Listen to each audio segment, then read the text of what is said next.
आज हम एक ऐसे टेक्निक को डिस्कस करेंगे जिससे कहते हैं एक्ट एज इफ, यानी कि वैसे बन जाओ जैसे आप वो हो चुके हो या आपके साथ वो चीज हो चुकी है, यानी कि आप उसे मैनिफेस्ट कर चुके हो। अभी समझ में नहीं आएगा, डिटेल में समझाता हूँ।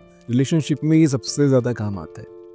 रिलेशनशिप में ही नहीं, ये हर दिशा में काम आता है। फिर चाहे आप फाइनेंशियल गोल की तरफ जाना चाहो, हेल्थ की तरफ जाना चाहो, या लाइफ का कोई भी ऐसा गोल जो आप अचीव करना चाहते हैं, उसमें एक्ट एज इफ ये टेक्निक शानदार तरीके से काम करती है। लेकिन क्योंकि हम यहाँ रिलेशनशिप को हील करना सीखते हैं, इसलिए हम इस पूरी टेक्निक को रिलेशनशिप में कैसे अप्लाई करेंगे ये समझे। नमस्ते है जी, मैं हूँ मयंक धरीवान, आपका अपना एफी वाला हीलर। हालांकि ये टेक्निक हर जगह काम आएगी, रिलेशनशिप के हर फेज में काम आएगी।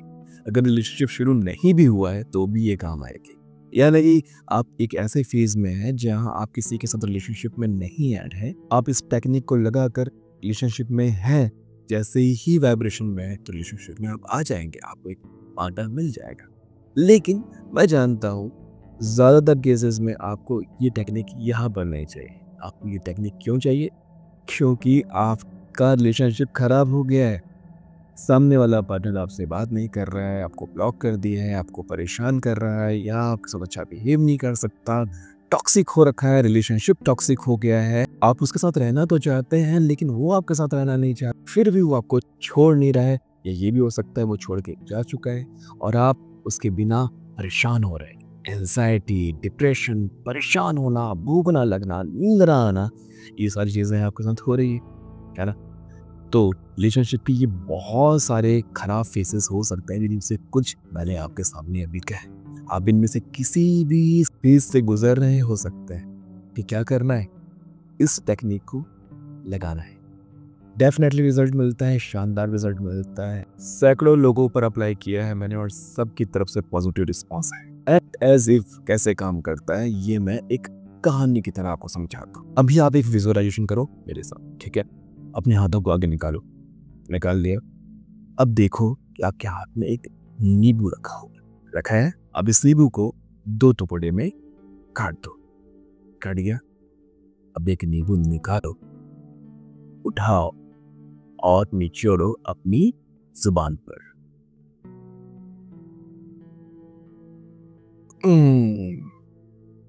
महसूस हो और और करके देखो।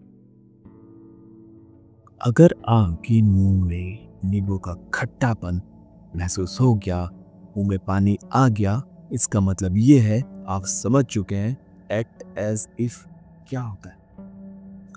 इसे मैं शब्दों में समझा देता हूँ। फील तो आप कर चुके हैं, महसूस आप कर चुके हैं, एक्सपीरियंस आप कर चुके हैं। शब्दों में मैं आपको समझाता हूँ कि जो चीज़ होने वाली है या जो चीज़ होनी चाहिए, जो चीज़ आप क्रिएट करना चाहते हैं, मैनिफेस्ट करना चाहते हैं, उससे क्वांटम जंप करके वहाँ जाओ, उसको वहाँ जाकर फील करना शुरू कर दो कि वो चीज़ हो चुकी है, वो चीज़ हो रही है, आप उसी लाइफ में जी रहे हैं और डेस्परेट होकर नहीं, सहज होकर। जैसे कि मैं हमेशा समझाता हूँ, जो सुगम और सहज है वही योग है। जो सुगम है, सहज है, वही योग है। तो आप सहज होकर, सुगम होकर कोई चीज को करेंगे। योग एडिशन मतलब कि आप कुछ भी जोड़ना चाहते हैं, ऐड करना चाहते हैं, तो आपको सहज और सुगम होना होगा। अब हम आते हैं रिलेशनशिप में से कैसे अप्लाई। मान लेते हैं कि आपका पार्टनर नाराज है, मान लेते हैं कि वो आपसे बात नहीं कर रहा, वो आपसे बात करना ही नहीं चाह रहा, वो आपको ब्लॉक करके रखा हुआ है और अब आप चाहते हैं कि वो आपसे बात करे। आपने बहुत सारे टेक्निक्स मैंने जो बताए हुए हैं वो आप नहीं करना चाहते हैं, मेडिटेट नहीं करना चाहते, आप टेलीपैथी नहीं करना चाहते, आप बिल्कुल रिलैक्स होकर, चिल होकर करना चाहते हैं कि आप अभी अपने इस फ्रीडम को एंजॉय भी कर रहे हैं। वो बात नहीं कर रहा है, वो आपको परेशान भी नहीं कर रहा है, वो आपको पूछ परख नहीं कर रहा है, कहाँ क्या कैसे कितना क्यों ये सब नहीं पूछ रहा है। तो आप इस टाइम को एंजॉय भी कर रहे हैं कहीं ना कहीं, और फिर भी आप उसे मिस भी कर रहे हैं क्योंकि आप उसे घूमना नहीं चाहते। तो आप बिल्कुल ऐसे बिहेव कीजिए, ऐसे रहिए जैसे वो है, जैसे आप उससे बात कर रहे हैं, जैसे उसका मैसेज आ रहा है, जैसे आप उसे रिप्लाई कर रहे हैं, जैसे आप उसके साथ होते हुए फील किया करते थे, जैसे उनके होने पर एक सहज भाव था, है ना? कि कहीं भी आप एंशियस नहीं है, कहीं भी उनके खोने का डर नहीं। और ट्रस्ट में, अगर वो दूर गए हैं ना तो कहीं ना कहीं आपके अंदर वो खोने का डर पहले आ चुका था। आप कहीं ना कहीं उस डर के अकॉर्डिंग बिहेव करना शुरू कर दिए थे। आज जो भी हालात हैं, जैसी ये स्थिति है, उसके जिम्मेदार आप हैं। आप कहीं ना कहीं अपने मन में एक्ट एज इफ करने लग गए थे कि वो चला जाएगा तो वो ऐसा हो जाएगा, तो वो ऐसा हो गया, तो ये हो गया, तो और पूरी बॉडी लैंग्वेज, पूरा एक्सप्रेशन, पूरा बिहेवियर आपका बिल्कुल उस अकॉर्डिंग था। अगर वो चला गया तो क्या?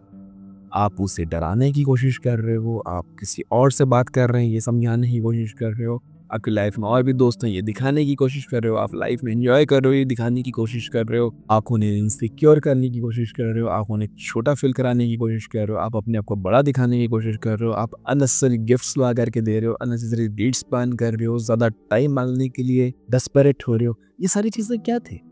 हाँ, इनमें से कुछ तो था। आप उनके फ्रेंड्स के बारे में जानने की कोशिश कर रहे हो, वो कहाँ जा रहा है, कहाँ जा रही है, जानने की कोशिश कर रहे हो, रात में वो कहाँ होता, कॉल बिजी, ये पता करने की कोशिश कर रहे हो, वो आपके अलावा किसी और से बात करते हैं, ये शक आपके अंदर पैदा हो रहा है। ये सब क्या है?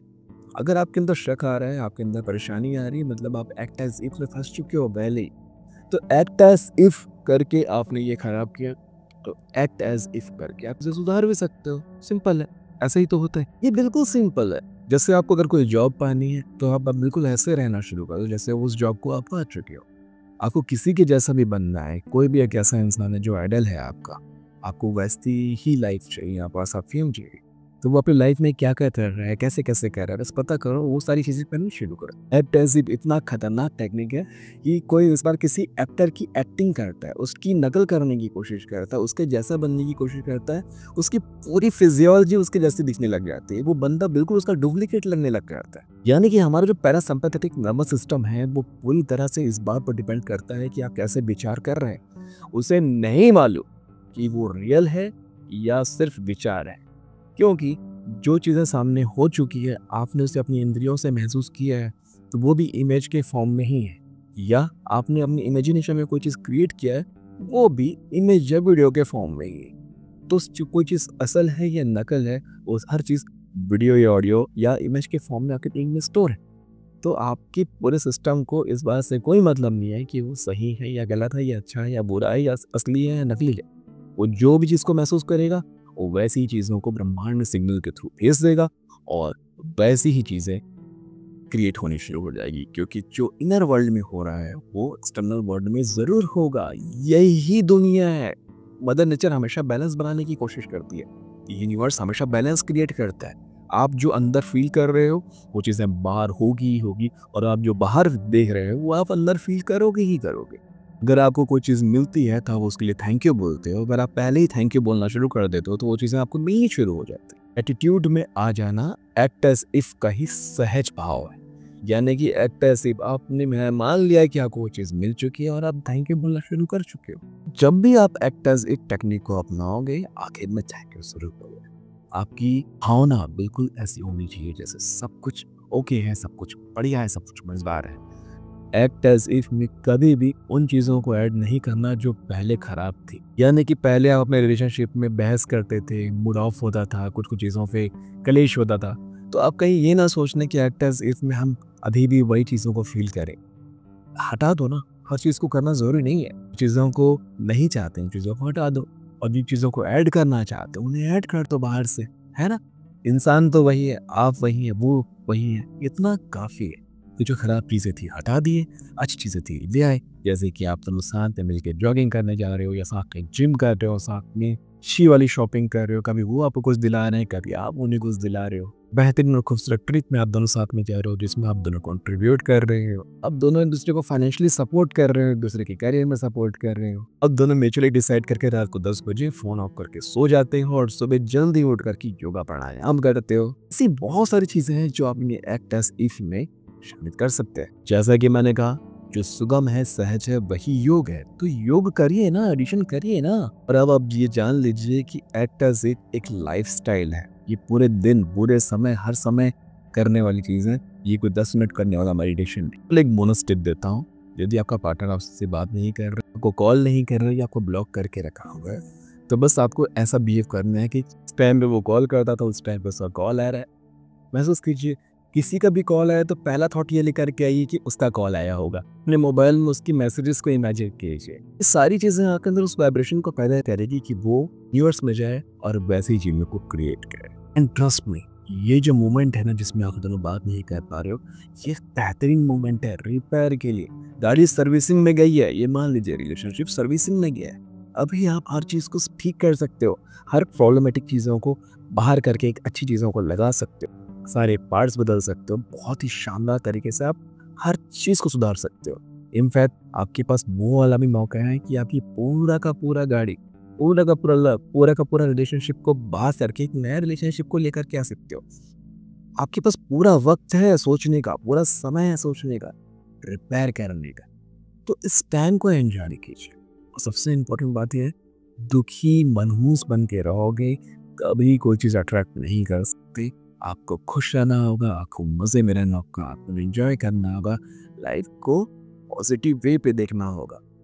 तो चलिए, आशा करता हूँ ये अध्याय भी आपको बहुत अच्छे से समझ में आया होगा। ऐसे एक पर एक और वीडियो बनाएंगे, एक और बात करेंगे कैसे कॉल या मैसेज को जादू तरीके से, मतलब कि बड़ी बेवकूफ़ाना तरीके से हम अट्रैक्ट करें। ठीक है जी, मिलते हैं आने वाले अध्यायों। तब तक के लिए नमस्ते है जी।